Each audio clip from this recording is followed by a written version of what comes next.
Counter Attack podcast with myself, Daps. Guys, keep liking, subscribing, sharing, all of that good stuff. International break is done, man. What an international break it was.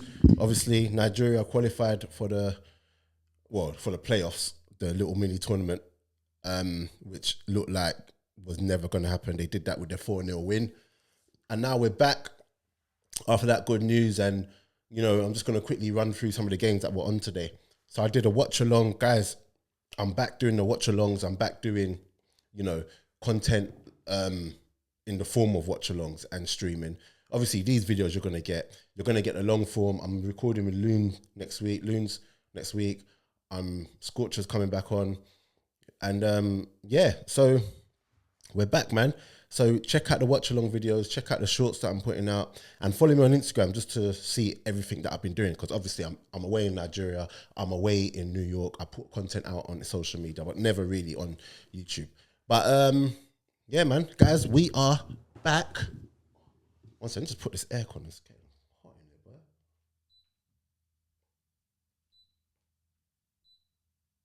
Yeah. So, where to start? Obviously, I just finished watching the Arsenal game just now, and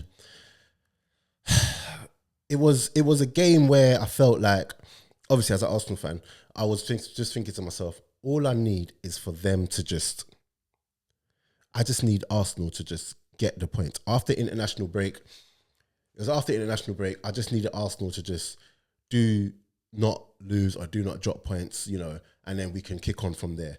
Do you get what I'm saying? And in the first half, I was just like, yeah, you can definitely tell international break has happened because like Gabriel and Saliba were incredibly like careless in that first half, and we kept giving the ball away. We couldn't hold the ball. It was just an awful performance in that first half, and we gave Fulham, you know, a good 4 or 5 half chances, very good half chances as well. And I was just like, oh my gosh. Like Martinelli started on the bench. Gyökeres, I felt was a big game for him. And Gyökeres, you know, I mentioned earlier on in the season that if Gyökeres doesn't get 20 goals, it's because Arsenal failed him. And you know what? The spotlight was on him. Arteta was talking about his mentality, his mentality when it comes to coming through, you know, these goal droughts and whatever. And this was a game where I wanted to obviously see him score, and I wanted to see him, you know, impose himself and actually have good performance, a good performance like I saw against Newcastle, where he didn't score, but he was a really, really good player in that game. And today, it wasn't any of that, to be honest. It wasn't the Newcastle performance. I think he tried. I just think he could be a bit cleaner. I think he can be a bit more secure with possession at times and just impose himself a bit more. Do you get what I'm saying? You want to see a bit more from him, and, you know, when they're not creating the chances for him. And to be honest, today, they did create a couple chances for him. 2 chances he had, 2 very good half chances, and he made the keeper work. There was one that he kind of created himself that he blazed over as well. But yeah, Gyökeres, I'm not going to get onto him yet. I feel like with Havertz coming back, he might need to like kick it up a notch, because Havertz is going to come and, you know, the bits that we want to see Gyökeres do when he's not scoring, Havertz does those things.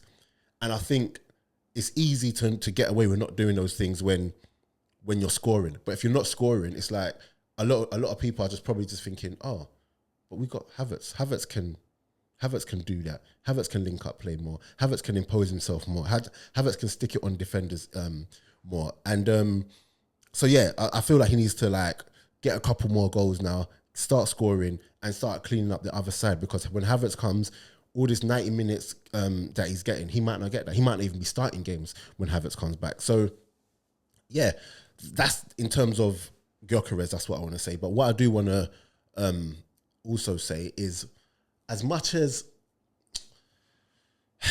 I liked the win, as much as I liked the victory, Arsenal, we can't keep getting away with just set pieces and clean sheets. Well, we can, obviously, but I do want to see a bit more creativity. I do want to see a couple more goals from open play, because Arsenal are so controlled in games. We control so much of the possession. We don't ever really get found out or on the back foot, or ever on the back foot continuously. But I would like us to see I would like us to create more from open play. Do you get what I'm saying? And we had a couple chances, say a half chance in the second half, but the main thing I do want to talk about, Bukayo Saka. Listen, Sessegnon had a bad day against Saka today. And it's not even that Sessegnon actually did anything wrong.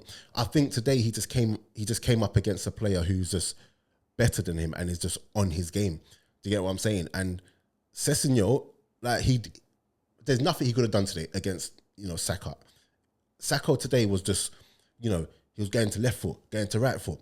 He was just popping up in different places, creating little bits of footwork and individual brilliance. And Sessegnon found it hard to deal with, but anyone would find Saka hard to deal with in that mood. Do you get what I'm saying? And this was the Saka before the injury last year. Do you get what I'm saying? Obviously, he played, large amounts of the season injured last year, but this was the Saka that we were seeing. And on his day, he's easily, I know people are going to be, Arsenal fans, but on his day, Saka is easily top 3 wingers in the world. Easily. And I know people won't like that who aren't Arsenal fans, and they're going to say, because I support Arsenal, I'm saying that. But honestly speaking, on his day, you cannot name me, on their days too, 3 better wingers than Saka. That is my personal opinion. Because when I see what he's doing today, he's just on a different level. Do you get what I'm saying? Even when we put him up against the Vinicius that they were trying to do last year in the Champions League, miles ahead of him last year.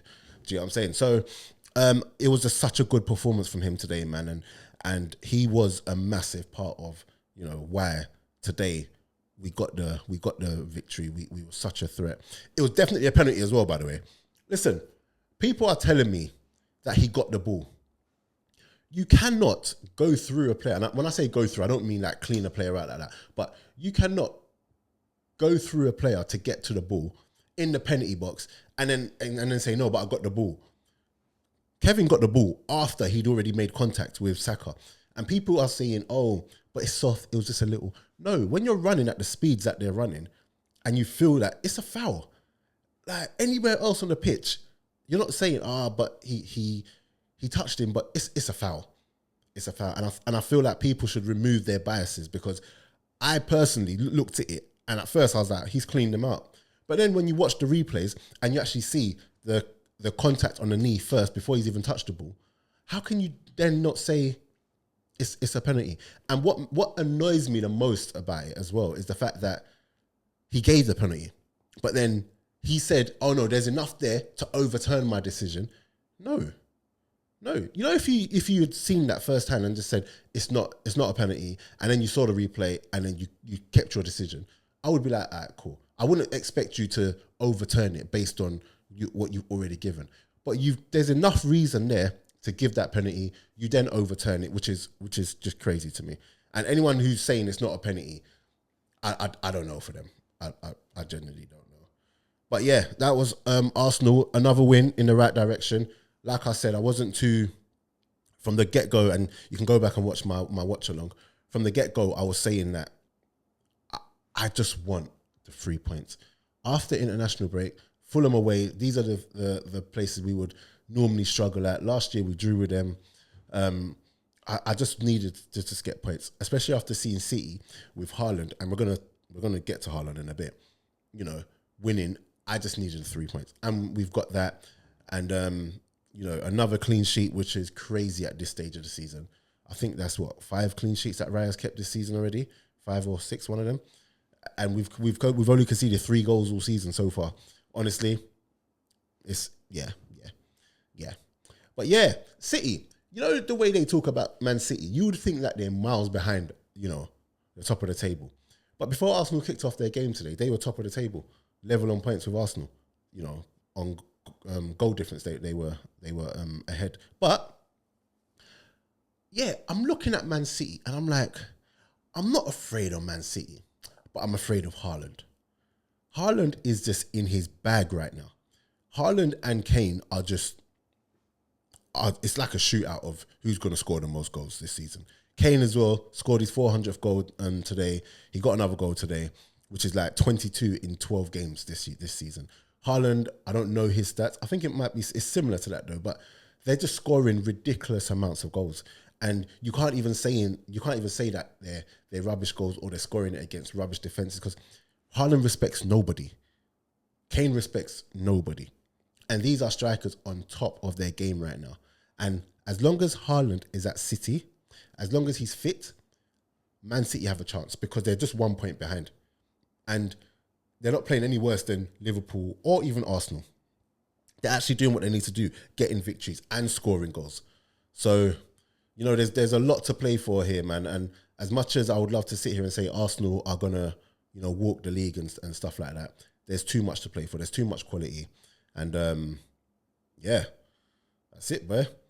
But I'm watching right now highlights of Crystal Palace versus Bournemouth. I watched the last 20 minutes of that. Mateta heard all the talk this week with Zaha giving his reasoning in every language apart from English. No, I'm joking. Zaha this week went on a flipping world tour of like explaining what exactly happened with Mateta. Do you get what I'm saying? And it got to the point I was just like, okay, guys, chill. He did it in English, he did it in French. But anyway, Mateta looked at that and just said, whatever's going on with Zaha, I'm just going to show what I do. Bournemouth were obviously 2-0 up. Mateta gets 2 and then scores a penalty after they got it back to 3-2, like Bournemouth did. And yeah, Mateta's a problem, man. Palace are a problem, man. Crystal Palace are going to struggle to keep hold of him. They're really going to struggle to keep hold of him. And initially, I wasn't a fan of Mateta, but he's become such a good Premier League solid striker. Do you get what I'm saying? Who gets you goals. And I know a lot of the time we think of, you know, the strikers for the bigger teams and stuff like that. But Mateta, at the level he's at, for the team he's playing with, listen, he's doing all he can do. Scored another hat-trick today. That's his second hat-trick in a Crystal Palace top. And I'm just watching Crystal Palace now, and Crystal Palace are playing some good stuff. And Arsenal play them next, and no one wants to play Crystal Palace. Nobody wants to play Bournemouth. Do you get what I'm saying? These are two of the most like informed teams right now in the league. And yeah, you have to be on your game to beat these people. Crystal Palace are so well drilled. Bournemouth are so well drilled. And I'm going to go back and watch the highlights of this proper because I do want to see it from the beginning. What else? Chelsea won again today. Ange, how can I forget about the big news? Ange Postecoglou has been sacked. And I don't think I've ever seen, the only sacking I feel like would come close to how quick, how soon after a game they've been sacked was who? Oh my gosh, who was it? I can't remember now. Martin Yeo, yes. Martin Yeo is the only manager that comes to mind that got sacked as quick as, you know, so soon after the final whistle of a game. And even that, I don't think it was as quick as this one, because 9 minutes after the game had finished, it came out that he's been sacked. To get what I'm saying? The manager did not waste any time. He was in charge for 39 games. And to be honest, in your first 8 games, if you cannot find a win, especially with an owner like the Nottingham Forest owner, you're always asking for trouble. And to be honest, from the get-go, from when I heard he was the manager there and they appointed him, I thought, this ain't a good match. It's two very different styles of football. Do you get what I'm saying? And the way Nottingham Forest have been playing under Nuno, it suit them and it suit those players. And those players were made for that system. But now you're asking for for those players to now play a totally different system that is just so not like them. And I just don't think it was ever going to work. And now I'm hearing that Sean Dyche is going to go and potentially be the manager of Nottingham Forest, which is, again, a totally different style of football. So yeah, this chairman, he's had an absolute howler. He's had an absolute howler, Marinakis. You know, you can't just keep changing things. And I think he's probably going to realise that with Nuno, they had a good thing going. And they changed it. He was emotional. He was haste. And, you know, it was probably, in fact, it was the wrong decision. Do you get what I'm saying? It was the wrong thing to do. And now they're on another manager. and obviously you hope that, they can turn it around, because if they're not careful, relegation will be, I don't think it will, because I feel like they've got too much quality, but you just never know. You just absolutely never know. And today's game, it just goes to show, because in that first half, they were by far the better teams. They should have scored at least 2 goals, maybe even 3. Do you know what I'm saying? But they didn't take their chances. Second half comes, within the first 10 minutes, they're 2-0 down. And that's all she wrote. 5 minutes after that, he's not even in the stands anymore, Marinakis. And Ange was gone. But yeah, that's Saturday's games. Tomorrow or today when you lot are watching this, I don't know when I'm putting this out. It might be Sunday, it might be Saturday. But yeah, Liverpool United tomorrow. I'm going to do another watch along for that. So tune into that, guys. Make sure you watch it. And yeah, that's it from me. I'm out.